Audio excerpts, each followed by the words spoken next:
obviously years and years of hatred against PDF. But the reality is it's not going anywhere. And for all of you web developers who can curse me until you're blue in the face, I get it. PDF is hard and other formats are very marginalized. There are huge advocates around formats like EPUB, but the reality is the banks and insurance companies are not going to create your content in EPUB. And we end up seeing a bit of a disservice from an over accommodation of certain learning conditions where other formats have been oversimplified, like a plain text format that isn't represented in the future. So a lot of these are overcoming the shortcomings of what we have today instead of innovating towards the future. So why do I say that? Well, the future is fluid. You know, we have this with responsive web design, but now we're seeing that in the document side of things. And that's what's really exciting of the future of document accessibility. It's not just my way, it's not just your way, it's one file represented in the way that makes sense for you. We've been working on projects and as well as the PDF Association and Adobe. If anyone's familiar with the new Liquid Mode in Adobe Reader, it's really about creating a responsive experience. And that responsive experience is coming from a fully tagged PDF UA compliant file. It's the same thing we do in HTML to make content responsive, but now we can do it with a document. And you've got to remember, PDF isn't going anywhere. There are over 2 billion PDFs loaded to the web every year, and that's just public-facing content. That's not even behind secured access. So for things like private information, there's still a value for having that document of record, and you can't get away from that. There's an expectation from a sighted user that content is going to be represented in a certain way. Very few people are going to read 50-page reports as an HTML representation. And until we have a change in the way that that content's presented, there's still that expectation of content will be presented in a certain layout, in a certain way. But if we make it fully accessible, then we can change that viewing experience or technology experience to the way that fits us, the way that is personally representative of the way that I can read my content. So if you're looking at things on a different screen size, if you're looking at things through a different lens, if you're looking at things through an experience that may require multiple adaptive technologies, and that's something that often gets overlooked by a number of people. You know, the number of times in a week that I get asked, I need this to be screen reader accessible. Okay, we can do that. But what about other print disabilities? And that combination is very difficult to even consider all of the permutations, because there can be a multitude of print disabilities in combination. And how do those technologies interact with each other? It's one of the reasons why personally and professionally and corporately, we're such advocates for PDF UA, because it provides a standard talking point. It gives us a language that we can interact with. We can repurpose that content. A fully accessible file can be exported into 28 different file formats in a matter of a click. We can also repurpose that content. So if we want to then bring that file out into a different format that may accommodate an individual's preference or make that reading experience that much easier, we can do that if we're starting from a good place. And the bad mouthing of an animosity towards PDF or documents in general, and the gearing towards HTML, there's nothing wrong with HTML, but not all content will be best represented in that format. And we've got to move away. Again, I've been in this for over a decade, and the hatred and vitriol towards document formats is fascinating because, yes, 10 years ago, documents were horrendously inaccessible, but we're seeing that progress. The developers behind all of those formats are pushing as hard as we can to make sure that we've got as inclusive an experience as possible. And you've got to recognize that we can lower the barrier towards a fully accessible and compliant exchange format. You've got to remember, it's that exchanging capability and different representation of content that really makes content accessible. If we can have additional ways of interacting with the content, then we can have that represented by different adaptive technologies. So the future becomes this malleable way of experiencing content where we've got a document of record. You know, this is what the original author intended the viewing of that file to be. But we can then take that information, reflow it, repurpose it, and re-experience that content in a much more immersive way that has previously been difficult. One of the challenges that we really face with document accessibility, and quite honestly with any repurposing for print disability, is that when an adaptive technology isn't following the standard, it becomes that much more difficult as an interchange. It's now guessing. We're seeing this disconnect between what the author intended and what's being provided to a user. If you forget about how a user is going to interact with the content, then you're not making your content accessible in the first place. You really have to understand, and we continue to push on the AT vendors to follow standards, not just best practices, because we need to have a line in the sand. Any of you who are developers know that if you have an empirical pinpoint saying, if I do this, then another piece of software will know how to interact. That's how we're able to provide that experience. We're able to provide a user's choice of how they interact with it. We're seeing complete representation changes of how we go from an image into a tabular data and back based on the screen that we're looking at, or based on the AT that's interacting with that content. And that becomes really exciting and compelling for the future, making sure that things are backwards compatible. So a file that we may have remediated 5 years ago will still be fully accessible 15 years from now, is really the goal of all of this backwards compatibility. We can't change the way an author is going to create that content, but we can do a better job of educating them to make sure that they're using best practices, as well as using software that complies with those capabilities. We often see where, you know, the latest and greatest software from a design perspective sounds really exciting, but what can we do with it from an accessibility standpoint? Making sure that that export from that creation software is going to be that much more usable is a critical part. We see a lot of things become flattened and static, which causes a challenge for us from an accessibility perspective to reflow that content into an experience that helps everyone read it. We always got complaints about mobile.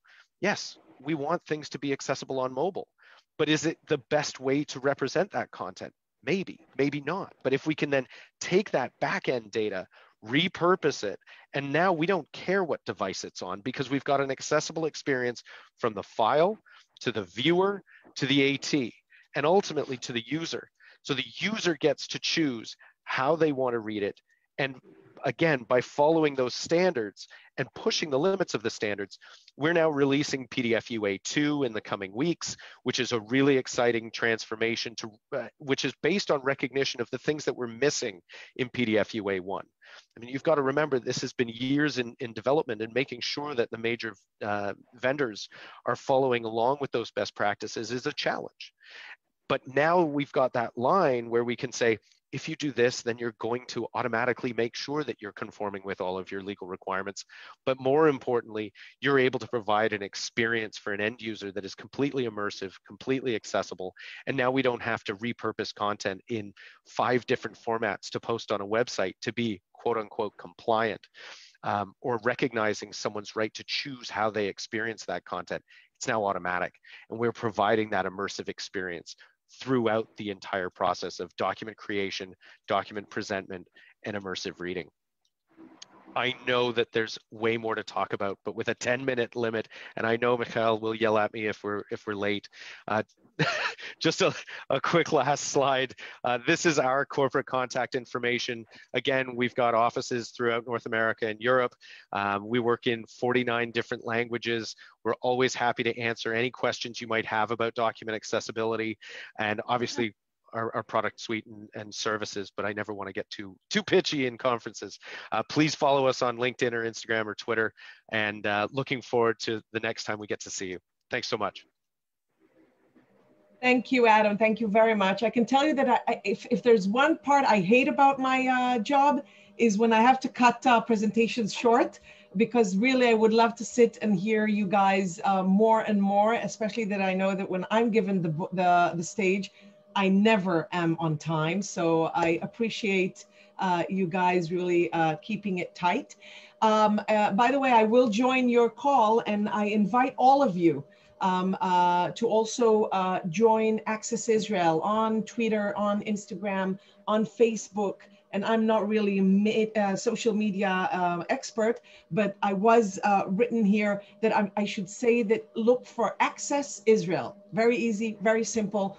And show Boaz, our social media guy, that the power of this webinar. So I invite everybody, go in, Twitter, Instagram, Facebook, look for us and add a follow for each of these platforms. We'd love to see how this webinar increases our friendships also beyond tonight.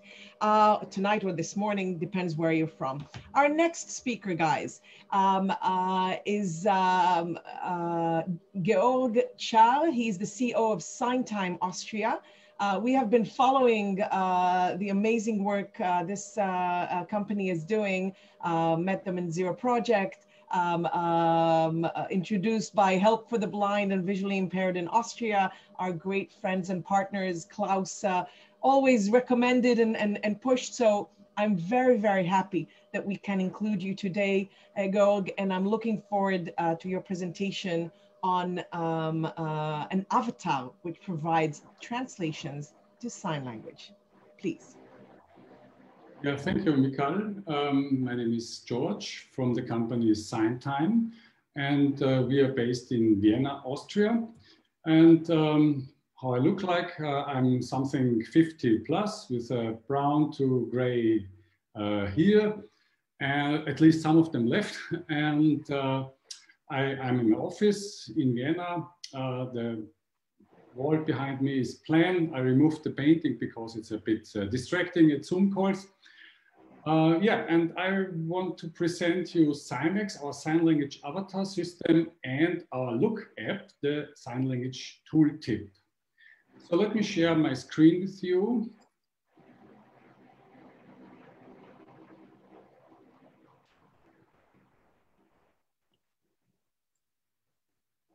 So I hope you can see it. What you see is our website. This is an avatar, Signex, our avatar. He's introducing herself. So we translate text into 3D animated sign language.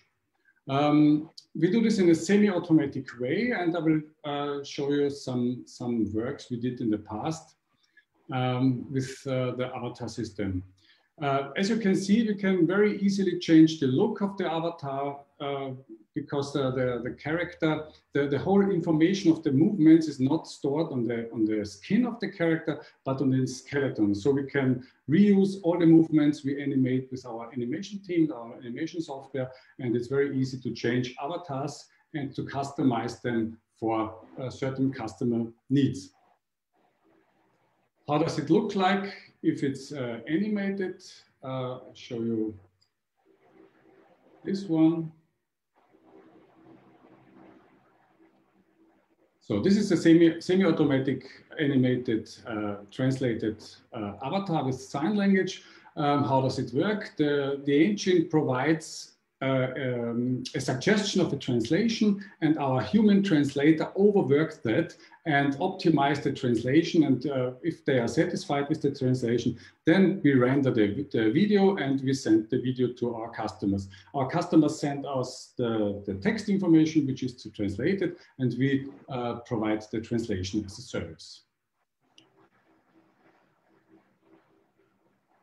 So I already mentioned that this is a semi-automatic way, but for some use cases, we also have fully automatic translation. So that works if we have very highly standardized text informations, and if you just replace variables within sentences. So one use case of that is the translation of public announcements in public transport systems.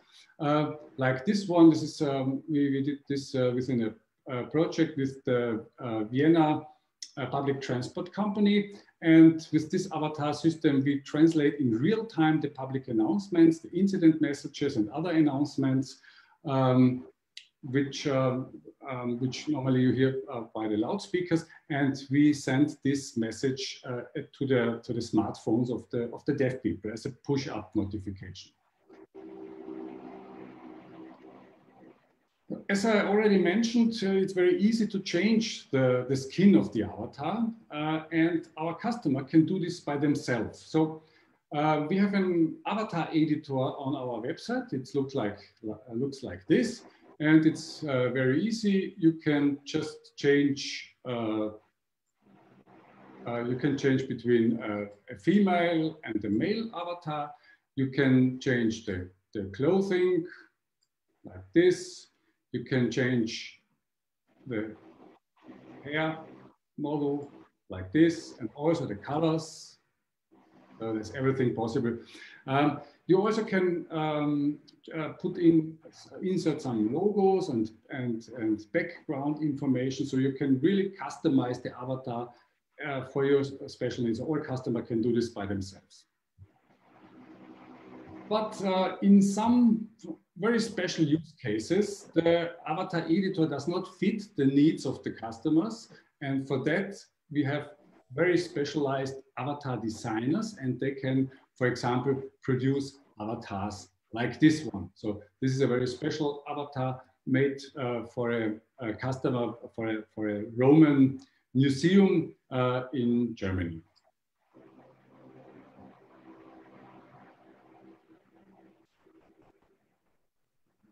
Okay, so as I already mentioned, it's a semi-automatic translation, and our vision is to make all the text content on the web accessible with sign language. As our translation still requires a lot of manual work, we have developed a new product. And as Ival mentioned in his presentation, enabling full accessibility is still complex and expensive. Yes, of course. Almost mission impossible to make it fully accessible, not only for the deaf people. We agree with that. But for that need, we developed this, the lookup technology, which means that we can provide the description of certain expressions and words in sign language. So it works like a tooltip. Maybe you all know the tooltip, like used on Wikipedia and then all other websites. And the tooltip works in the same way, but we don't provide text for text, but we provide sign language for text. So if you have installed the software on your website, then your customer can just switch on the look app functions. And if the look app is activated, then all the expressions on this website get highlighted. All the expressions where in our database is sign language expressions stored, then it gets highlighted on this website. So this is an example website. You see here, this is a look app demo, a normal website. In this case, we have some medical information.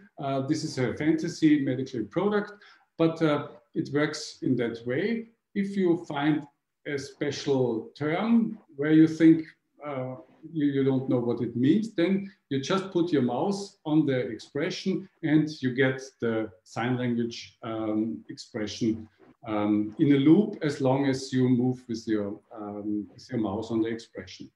So if one expression is more than once on the site, it's very easy. You just provide it once, and if you have the same expression on the same website again, then it's linked again with the sign language expression. So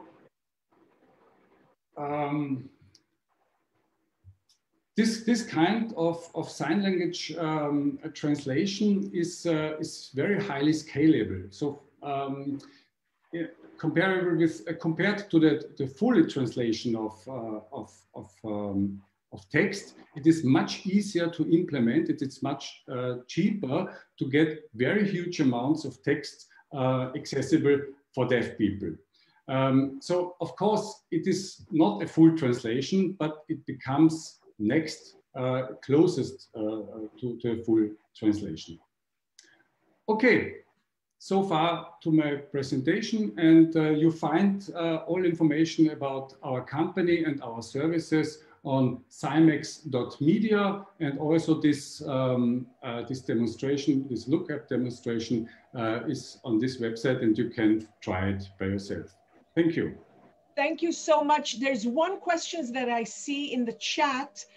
Can your product be adapted to different languages? Yes, of course. Those people who know sign language, what you see here on our site is mainly German sign language and Austrian sign language, but a lot of our services we can also provide in different sign languages, especially this lookup functionality is very easily to adapt, for example, in American Sign Language, Israel Sign Language. So we can also provide this service in other sign languages. Amazing. Thank you very much. I don't know if everybody here knows, really, I took for granted that sign language is not international, although there is international sign language, but it's a very cultural thing, and each country has its own sign language. I have seen that people who are deaf and use sign language can communicate much easier with people who speak other language, sign language, other countries' sign language, but still it is different. And another thing that I'm not sure everybody knows, you can say your name by spelling it out, but sign language gives you the opportunity to choose a name, not just get the one handed by your parents. And I can tell you that my employees chose my name, and my name in sign language is this, because I'm the CEO of Access Israel. I love it, but when I come home and I'm told by my children, make me food, the reaction is, this is not fitting, just, help us and that's it. So each one of you can choose the name they want to be